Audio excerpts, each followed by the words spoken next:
안녕하세요. 이번 시간은 전 시간에 이어서 그 살중용인격에 해당하는 세 개의 사주를 공부해 보도록 하겠습니다. 그 첫 번째 사주입니다. 무진년 경신월 갑자일 갑자시, 이렇죠?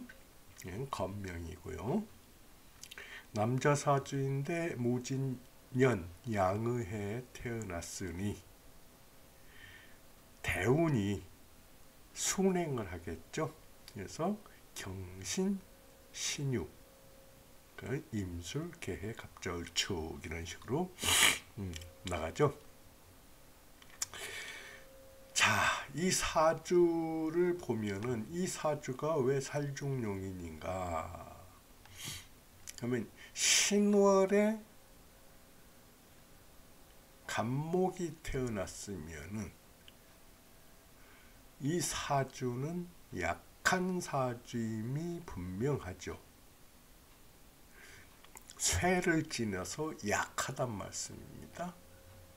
그러면 이런 사주는 일반적으로 종할 가능성이 많은데, 여기 자가 두 개가 딱 아래서 받쳐주고 있고 간목이 또 하나가 이렇게 방조해주고 있으니까 이것은 약한 게 변해가지고 쇠한 사주가 됐다. 그러니 이제 쇠약 그랬죠, 우리가. 그 쇠한 사주가 됐으니까. 그런데다가 여기 경신이 살이죠. 살이 두 개가 되죠. 살이 겹쳐 있다 그러니까 살중이 되는 데다가 여기는 진이 신을 생하고 있죠. 무가 또 경을 생하고 있죠. 그렇기 때문에 그런데다가 이 경신은 월건이란 말씀입니다. 그래서 이 월건은 이 사주, 네 개의 사주 중에서 가장 강한 것을 나타내죠. 그렇기 때문에 이 살이 강하다, 이렇게 볼 수가 있습니다. 그래서 살중용인격이 충분히 이루고 있는데, 거기에다가 신자진이 수국을 이루고 있죠. 이렇게 신자진이 수국을 이루고 있으니까 더 이제 이 수국이 자에는 더 좋은 그런 형국이 되죠. 그러면은 이 사주를 이제 설하고 선생은 어떻게 이 사주에 대해서 해석을 했는가 한번 살펴봅시다. 차조 목주 금예. 자, 이 사주는 가을이니까 나무가 말랐다. 그렇죠? 가을에는 나무가 이파리가 떨어지고 생기가 뿌리로 전부 들어가니까 위는 말라 보이죠. 말란 데다가 금이 아주 날카롭다. 금이 아주 날카롭다. 날카롭다는 것은 무슨 얘기입니까? 이 금의 세력이 좋다, 그렇게 생각할 수가 있죠. 그런데다가 이 무토가 진토의 자리를 하고 있으니 이 토가 후하다, 후한 토다. 후토가 생금을 하고 있다. 그래서 원가우해야 그랬습니다. 원래는 두려워할 만한 사주다. 무엇을? 이 칠사를 두려워할 만한 그런 사주다. 연희, 그러나 기쁘게도 지지에 수국을 이루고 있고 지지 수국이고 수국이 되어 가지고 화기 숙살지기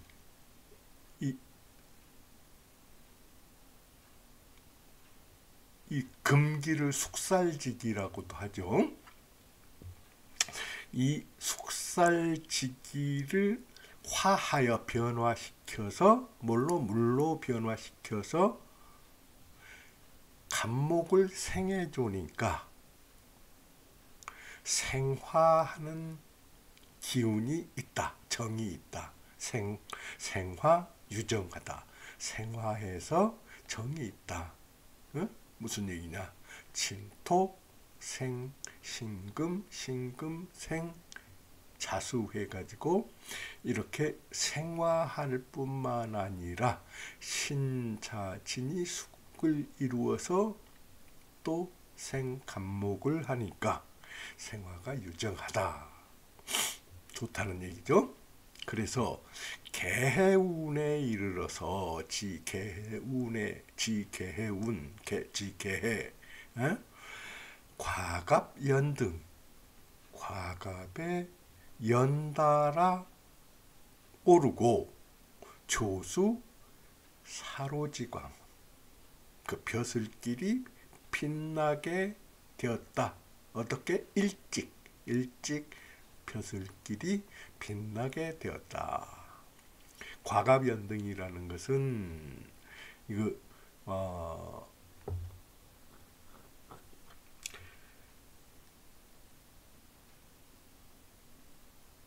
그 전시에 합격을 해가지고 관직에 나아갔다. 그런 얘기가 되겠죠. 그래서 그 다음에 병인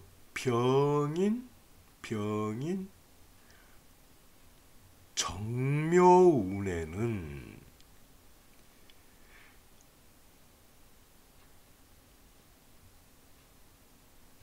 병은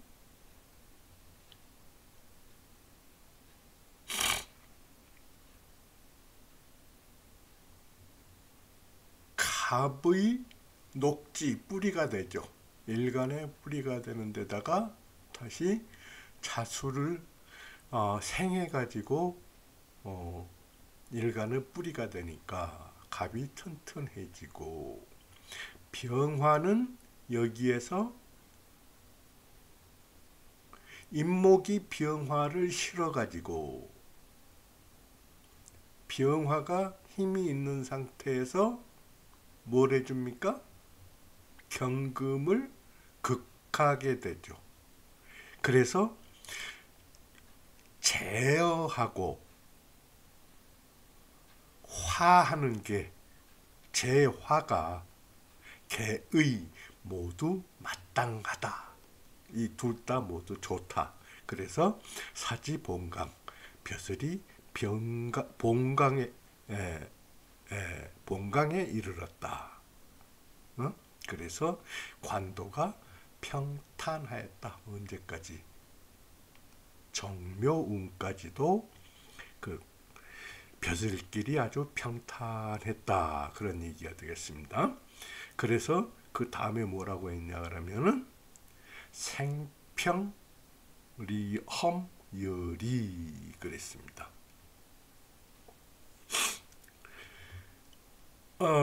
그 생평 평생 그 험난한 것을 밟을 이자죠. 그러니까 평생 험난한 길을 가는 것이 여리했다. 그런 것은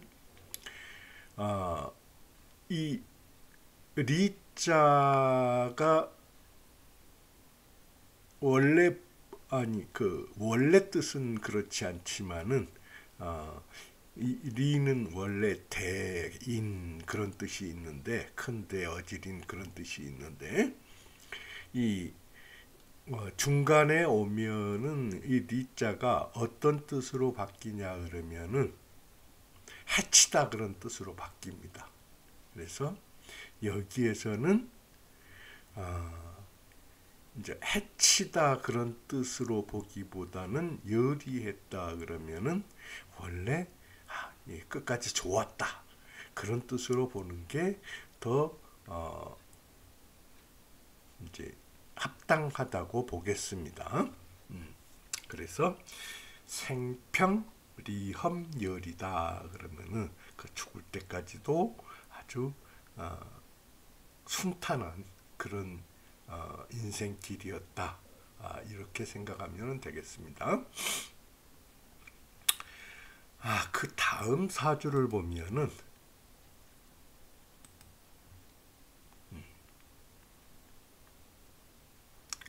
자, 여기 또 보시죠. 이 사주는 무오년 병진월 경인일 그 다음에 병술시가 되겠죠. 이 사주 역시 건명이니까 남자 사주죠. 남자 사주에 경금일주인데 진월이 된단 말입니다. 진월이면은 여기서 토생금을 하니까 이게 그렇게 약한 사주라고 볼 수 없지만은 이걸로 봤을 때는 봄철이다. 봄철의 금이고 이것은 여름철로 넘어가야 되는데 여름철은 경금의 생지이죠. 사화가 경금이 생지란 말입니다. 그러니까 이것은 경금이 진기를 한다. 그래서 비록 이 사주로 봤을 때 어느 정도 균형을 이룬 사주다. 약하지도 강하지도 않은 사주. 이런 사주라고 보면 되겠습니다. 근데 여기에서 보면은 오가 있고 병화가 있고 그러고 또 병화가 있고 인오술 해가지고 화국을 이루고 있죠. 그렇기 때문에 이 칠살 병의 기운이 대단히 강할 뿐만 아니라 중첩돼 있다. 그래서 살중돼 있다 하고 볼 수 있죠. 근데 살중돼 있는데 여기에서 어떤 걸 쓰냐? 인격을 쓴다. 이 살을 화해 가지고 일간을 생할 수 있는 인토를 쓴다. 인수토를 쓴다. 그러니까 무토 아니면은 진토, 이 진토를 쓰게 되는 그런 사주가 되겠죠. 그래서 살중 용인격이 된다. 그러면 여기에서 봤을 때 진을 쓰는 게 옳습니까? 아니면은 무토를 쓰는 게 옳습니까?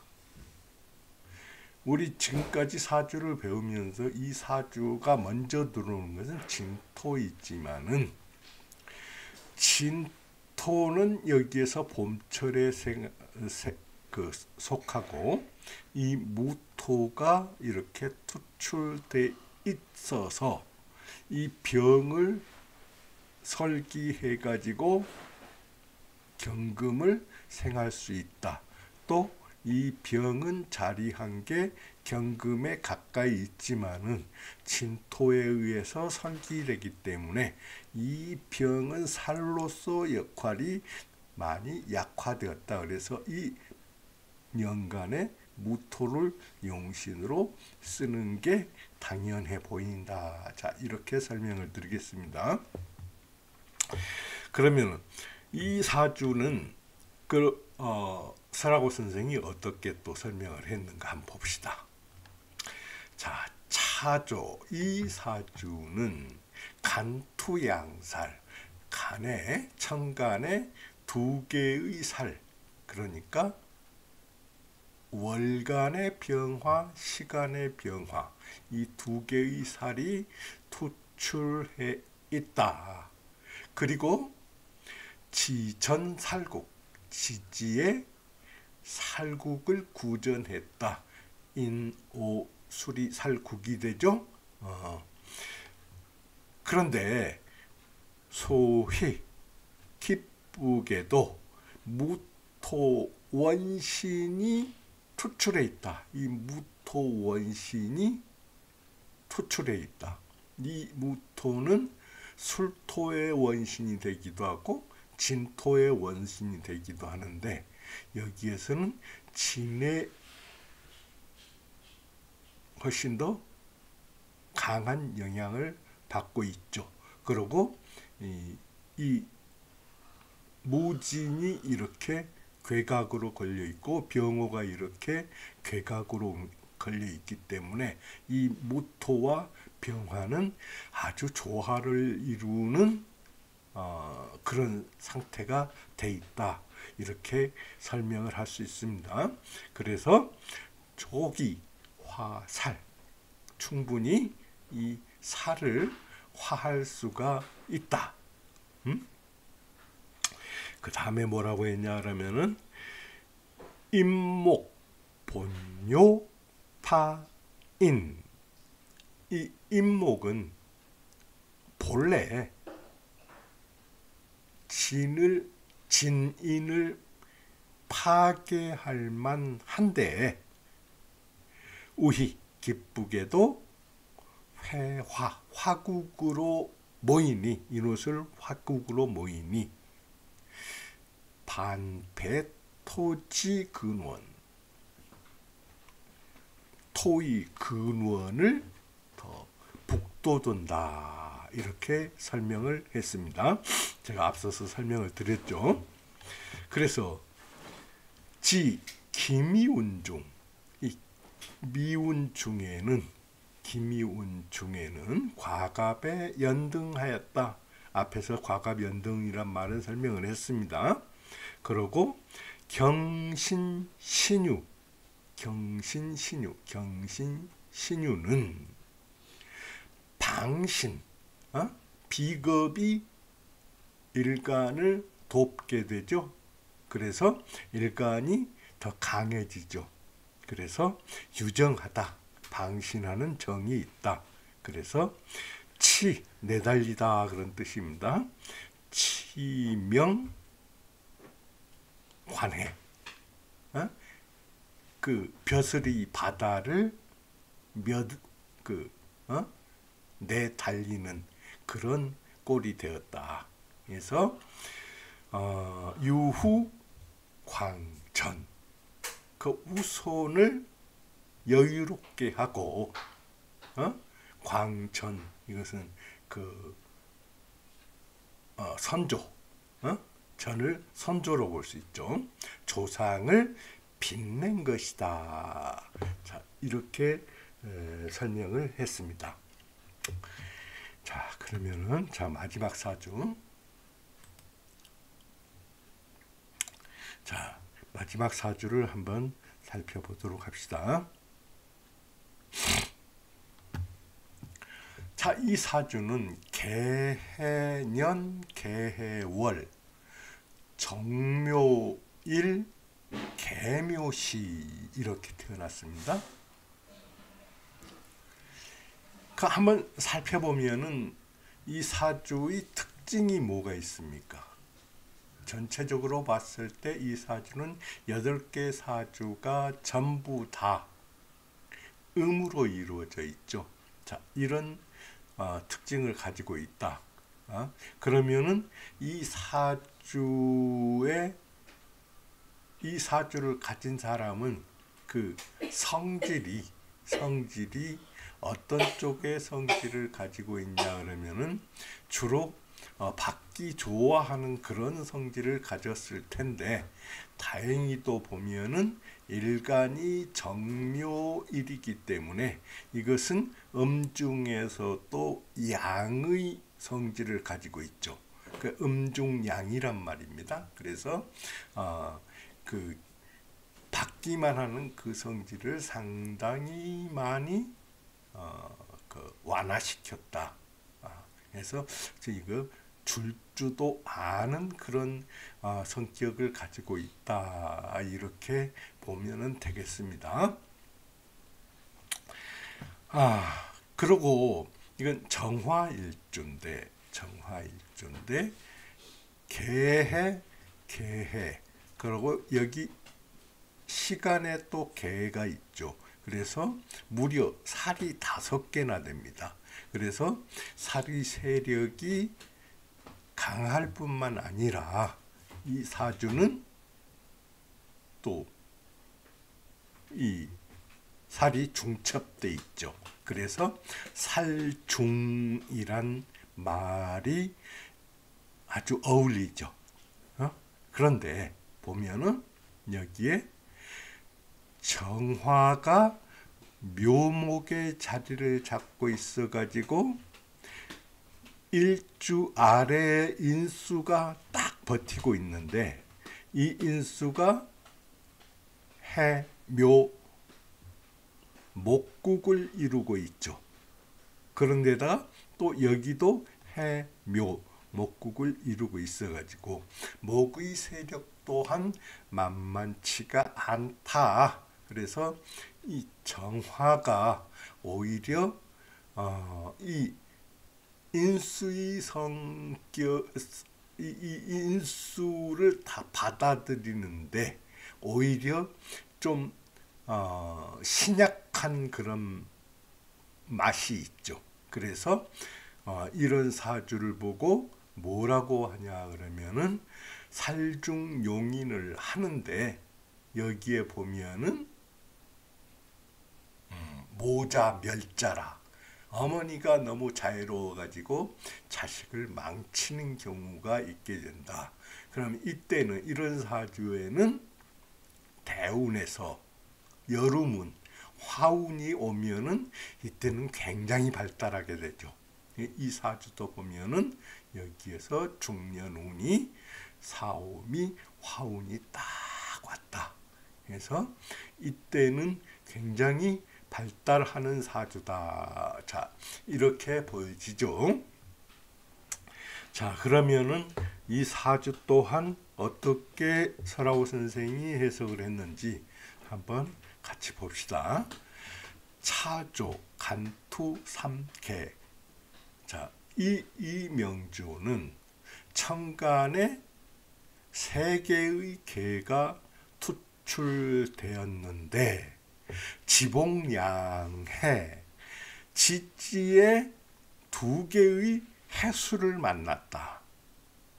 그래서 승권병령했다.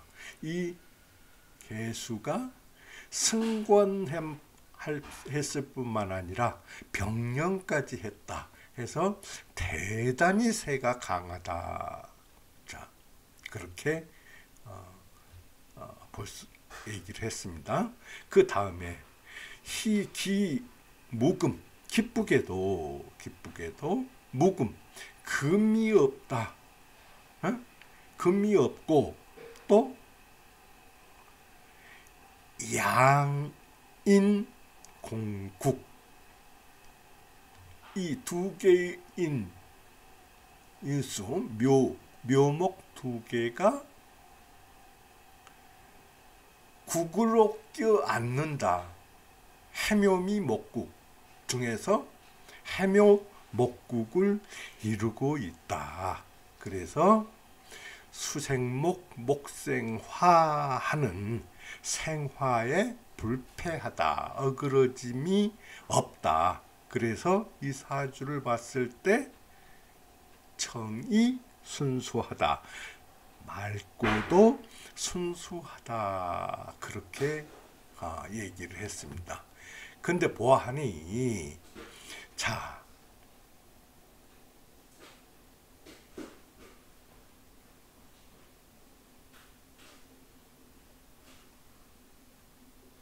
여기가 제가 좀 잘못됐네요. 이게 신해가 아니라 신유죠.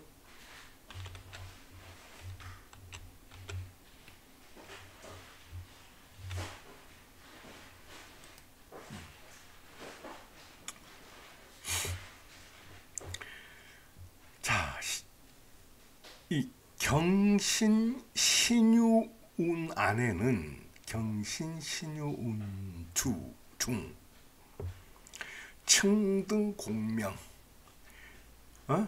청등했다는 건 평탄하지 않다는 그런 얘기죠.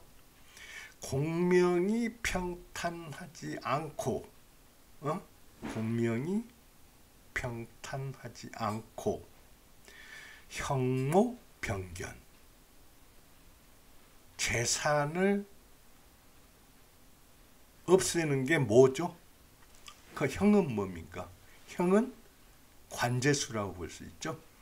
관재와 재산을 잃는 그런 운이 병견 같이 보였다. 그런데 기미운, 기미운으로 바뀌면서 이 기미운으로 바뀌면서 청간 기토가 제사를 한다. 이 세 개나 있는 이 개수 중 하나를 제어하고, 지지는 해묘미 목국을 이룬다. 지회인, 해묘미 목국을 이룬다. 그래서 공명이 충첩되어, 공명이 계속되어 이 상 올라갔다. 그렇죠? 그 다음에 접행, 연달아 가는 무오 정사 병운, 무오 정사 이 병운까지는 이 정화를 방신하기 때문에, 또 무토 역시 무개 합해가지고 개를 하나 합거시키죠. 그렇기 때문에 여전히 좋다. 그래서 사지 관찰, 벼슬이 관찰에 이르고 명리는 쌍휘했다. 명리는 각각 굉장히 밝았다. 그렇게 해석을 마쳤습니다.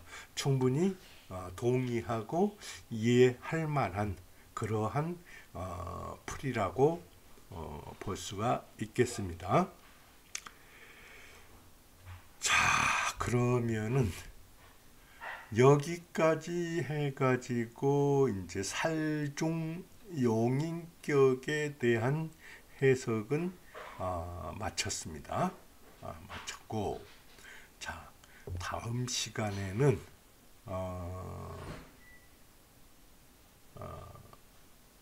식신제살격에 대해서 공부를 해보도록 하겠습니다. 그러면 여기서 오늘 강의는 마치고 다음 시간에 뵙도록 하겠습니다.